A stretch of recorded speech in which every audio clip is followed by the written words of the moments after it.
There's always a way out if you just keep on going. And I think that's something that I grew up knowing since I was like 7 or 8. Like, okay, this is not perfect, this is not what I want, but if I can spot and see and recognize where I want to go, then I can find a way. I will build a bridge between where I am and that place. And then I think that's kind of something that translates into everything I do. There's always a way out. Yeah. If you can ignore your fear, if you can confront your fear, there's always a way out. I think fear is our worst enemy. Filmmaker Magazine presents Back to One with Peter Rinaldi. Noomi Rapace is an actor. She sat down with me in New York City to talk about the work. Is there a typical way that you begin your preparation process for a role? I think I try to, when I read a script, I try to open myself to really feel like what does it require from me? What do I need to do? Sometimes it's very psychological and internal and kind of more lonely, and like I need to isolate myself from others and like go into my inner space. And sometimes it's more physical, and it might be something I need to learn how to do, like to ride a motorcycle or to fight a certain way or to shoot guns or to speak Spanish or German or whatever.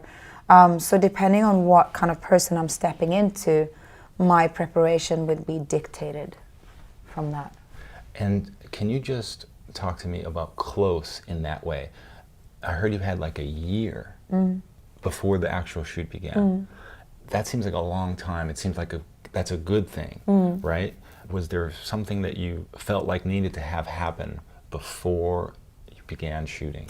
I felt like I needed to fully understand Jacquie Davis, who is the real bodyguard that my character is based on. I needed to fully understand her take on fear and on threats and bodies, sort of like the physical interaction with others. So I was talking to her a lot, and I was listening to her and studying her, how she moved and how she operated, sort of. And then I was training with the circuit, which is the organization for bodyguards in the UK. So they were training me, and it was important for me to get it into my system, not only to my head, but into my system, to my body, so my body would know things that my head wouldn't know. How to walk, how to position myself in a room, how to drive a car, how to follow someone, how to read other people, how to find solutions in any situation, how to improvise, to create weapons. So it's almost like I had to wake up a side in me that is pure survival, and to find a way to put someone else's life before mine. Because I think in the world today we're very ego. Everyone is so obsessed with themselves, and it's this whole, everyone is on Instagram, everyone is on social media, everyone is their own star. And it's good and bad things with it. I think one thing that I think is a bit dangerous is that it becomes very analyzing. You think about yourself more than you think about others. And what I came across with those people who are living to protect, they live to protect others. They read others more than they analyze other people, more than they analyze themselves, which was quite liberating. It was quite nice to step into a mindset where I live for others instead of living for me. And to become a person who didn't want to be seen, who doesn't want to draw attention to herself. She failed if people look at her. She want to be in a room and know what's going on, who's in there, what people are doing, how people are moving, who's coming in, who's leaving. But she doesn't want anyone to see her. And I have to tell you, all of that work paid off for me. Like, I'm so thankful for you to have done that work, because I have to confess that I don't like action movies. And I loved this movie. Thank you. And all of that is there. And I knew that right away. I knew that there was something else going on here. that was authentic, and it was all flowing toward authenticity, leading the way. That was our guideline. We wanted to be real. You could see it. Yeah, that was something interesting. So Jacquie was on set with us, and there was one solution at one point, some shootout, and she just came over to Vicky. It would never happen in real world like that, and then we had to change it. So I feel that was our arrow to navigate throughout this. Like the whole journey was like, okay, what would happen in the real world? What would I do? And I do my own fights and my own stunts. So I mean, then it is real because I'm not a stunt woman. Yeah. I can only do what I can do, you know. Yeah. And so it became quite primal and quite raw. And I don't like. I mean, I'm not a big fan of action films that are just amazing and you see like, oh yeah, but that would never happen in real life. Like, they don't speak to me. It doesn't do much to me. But a survivor and someone who fights against all odds and someone who will never give up. You know, there's always a way out if you just keep on going. And I think that's something that I grew up knowing since I was like 7 or 8. Like, okay, this is not perfect. This is not what I want. But if I can spot and see and recognize where I want to go, then I can find a way. I will build a bridge between where I am and that place. And then I think that's kind of something that translates into everything I do. And I think it's just more physical in a situation like close, because then it's actions and consequences constantly that you can see. But you can translate that into emotions and psychological decisions. And the same mindset that I felt like Jacquie Davis has, that there's always a way out. Yeah. If you can ignore your fear, if you can confront your fear, there's always a way out. I think fear is our worst enemy. Yeah, I can see that you guys were focusing more on psychological acrobatics than even physical acrobatics. Like, that's why I like this so much. But another thing that is hard for me to say, but I think it's important. I believed you. Like, I believe that you can kick ass, and you can kick my ass. Like, I believe that, and I don't believe a lot of women in an action movie can kick ass. Now, they probably can if they had the training or whatever. But it's interesting that you say that, because even if they do have the training, it's not about the training in the end of the day. It's about your mind. Yeah, and that's what Jacquie said, and I looked at a video of hers, and she said this job is much more about mental things than physical things. And that was very interesting. Because if you are open mentally, then you can read, then your spectrum is wide open. You have more options. If you shut down, all of a sudden you have tunnel vision, and then your possibilities are limited, because you always shut down things already. But if you manage to stay open, and that goes for everything in life, I mean, then I will be able to kick your ass, even though you're stronger and bigger. Because if I can overcome, and if I can open and widen my vision, then I know that there's a bottle right here that I can break, and I can cut your knee at the same time. I will flip those magazines. So I will distract you. Whatever I will come up with, if I can find that. It was interesting. I saw a documentary about Anthony Joshua, the British boxer. He's one of the best boxers we have in England. And it was amazing to see him preparing for his biggest fight I think so far.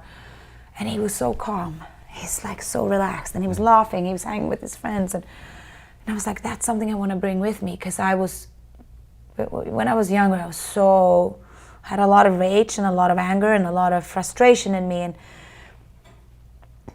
and I thought I was tough. I thought I could, like, no one can fucking touch me. Like, I can fight back, and then now I know I would probably be like knocked out straight away, because I was so tense, right? And that's something now in real life. And in my professional life, that kind of, openness, and try to keep my breathing and my awareness like here, and to be awake, fully awake, that is what's gonna dictate the outcome of most situations. Not so much the skills you have, your physical skills, and how much time you spend in a gym, or how much cardio you do, if you can run for whatever. I mean, it's so much about the mind, and that's something I brought with me after working with them and meeting Jacquie, that it's in your head. And if you have access to more rooms in your head, then you will be the last one standing. Talk to me about this young actor that you had to work with so much, and it could have been very different if this actor wasn't as good as she is. Yeah, she's incredible. Sophie Nellis, yeah. How important was it to get that connection down for you as an actor, and how important is it in general? Like, of course there's action scenes that need rehearsal, but just the acting wise connection of this, is that important to you? That's everything. That's what I live for. That's why I am an actress, because I think I grew up in an environment where I felt like people are not connecting. They're not talking to each other, they're not listening, and this urge and this need was so burning in me to connect. And I felt like I don't want to be in this world if it's no connection.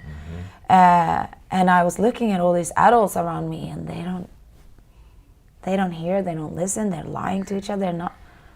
What is this? Like, is this really living?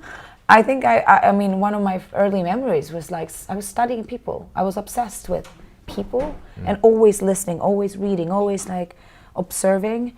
And I was like, this can't be it. And I think out of that sprang my dream to act. I was in a film when I was 7 in Iceland, and then I kind of forgot about acting for a while, and then when I was 13 I kind of approached it again, and then it just took off. So I started working when I was 16, and from that point and until now and onwards, the thing I'm always looking for, the thing I'm always seeking, trying,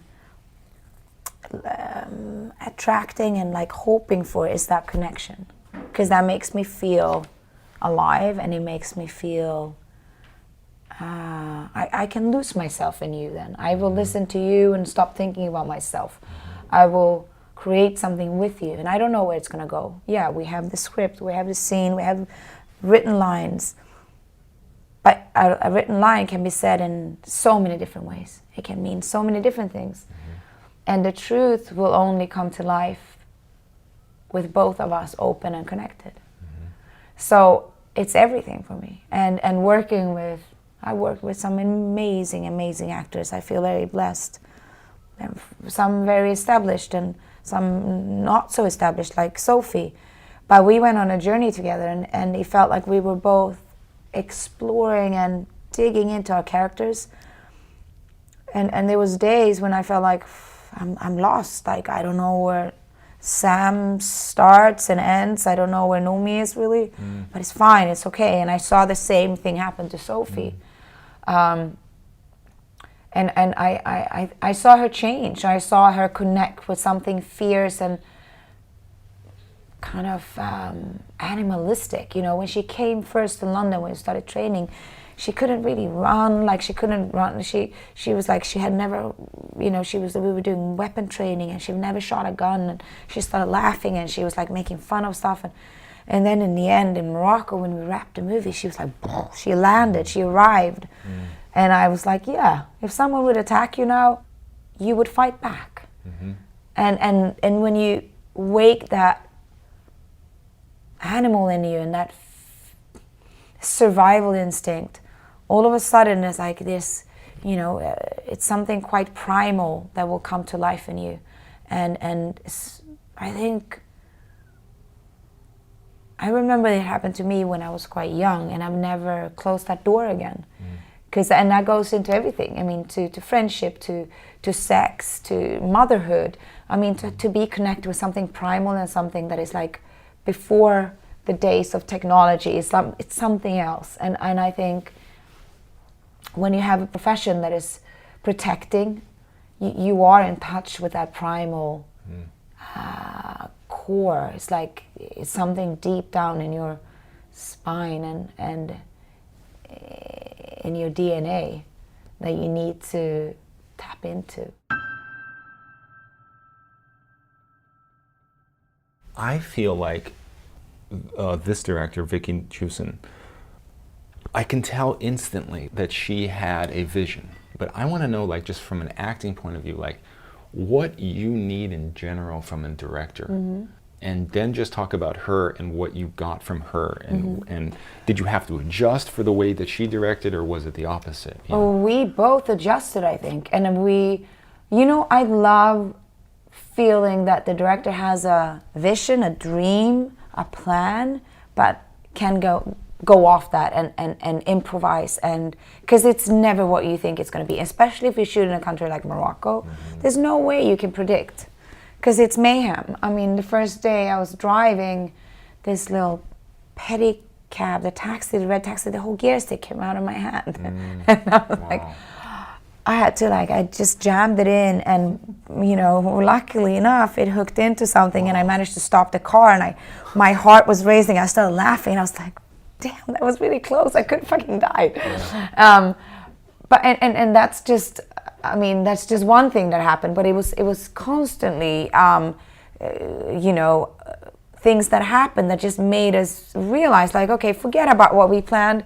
Just be here. And then, but all the work you've done before, you have it in you, because you've thought about each situation, and you have your own, like, she has her own visual language that is very strong, and she knows what she wants, but she's also a collaborator, and I love that, because it felt like we became partners on this journey. And there was days that was so tough, and we were shooting out in a desert, and it was so hot, and I was in, like, full-on combat gear, and it was a long day. We were shooting for like 13, 14 hours, I think. And then knowing that I'm in safe hands, because she knows what she wants and she knows when she has it, but she will also listen to me if I say, please let me do one more.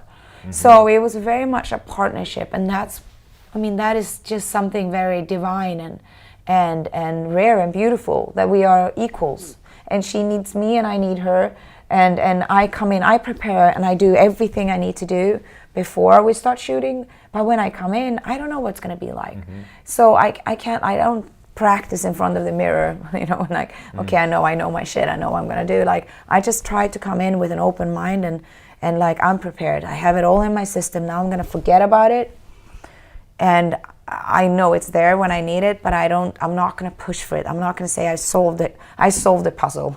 Here, it's done. So that kind of, that we're going in and we're exploring together, that is what I'm hoping for with directors. Some directors are more, you know, they're more technical, and they don't dig in so much to the emotions and to the soul of the character. I love when it's both, you know, when I can lean on the director, because he's guiding or she's guiding me and navigating me and holding me. If I lose myself, that person will pull me back. But also, if I do a bad take, it's fine, because it's not about being good or bad. As soon as you feel the pressure to be good, you will limit yourself, and you will start to be, you know, you will safe up. It's like, okay, I'm going to give you 2 good takes, so you can't cut this scene and make me look bad, right? But if you work with someone that you know you can trust, then you can allow yourself to explore and, like, let me try something. It might be a bad idea, but I'm going to try it. Sometimes those ideas and those, you know, when you jump and it's like, I hope I will, like, grow wings on the way down, because otherwise I'm going to crash land. But, you know, maybe you can help me on this. And it was a lot of situations with Vicky when it was like, okay, let's try. And she came to me, she's like, I fucking love it. Good. So, and we're going to continue this journey. We have 2-3 projects we're looking at. That's great.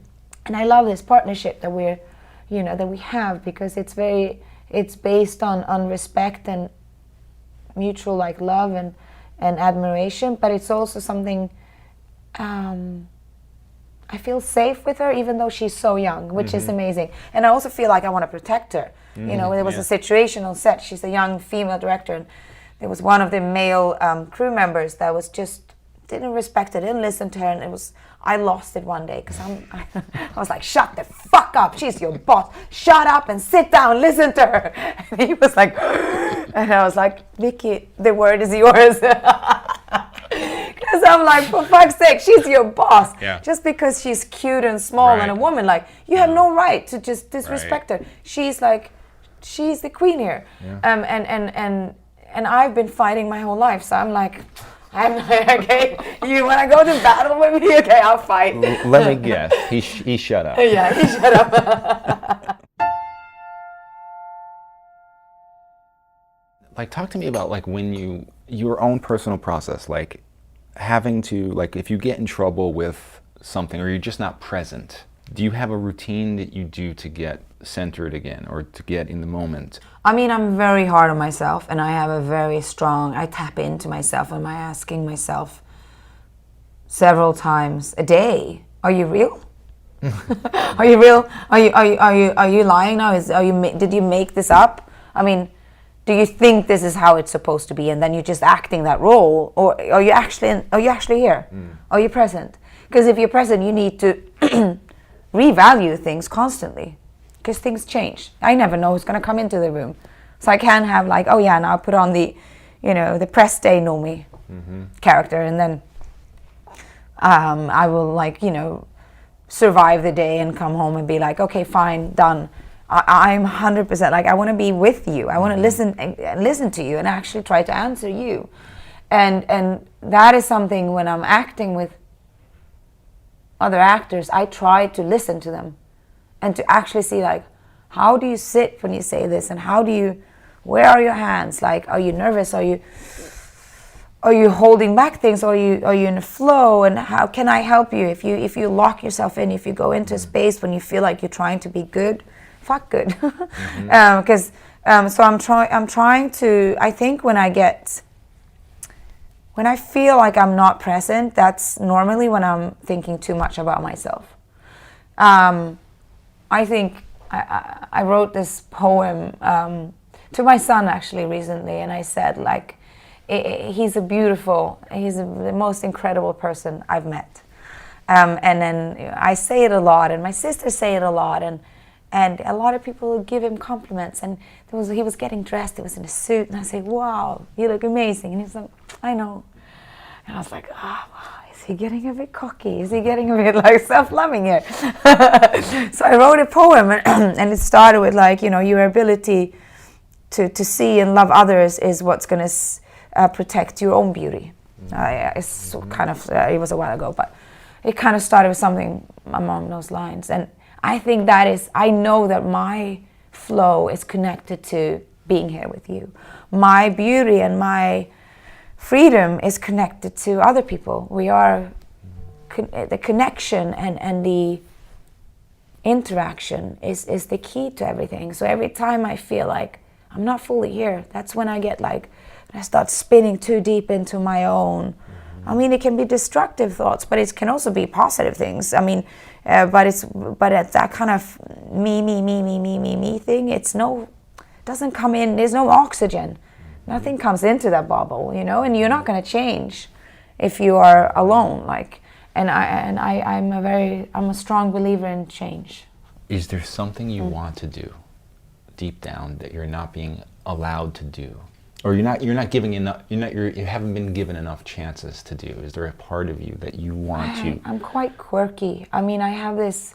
I love dressing up. I have a box of 40 wigs at home, and I do wig parties in my house. And I go between blue wigs and purple and yellow and red and whatever. And I dress up like, okay, let's do all yellow. And party. Everyone is dressed in yellow, and then me and my sister have like those animal suits.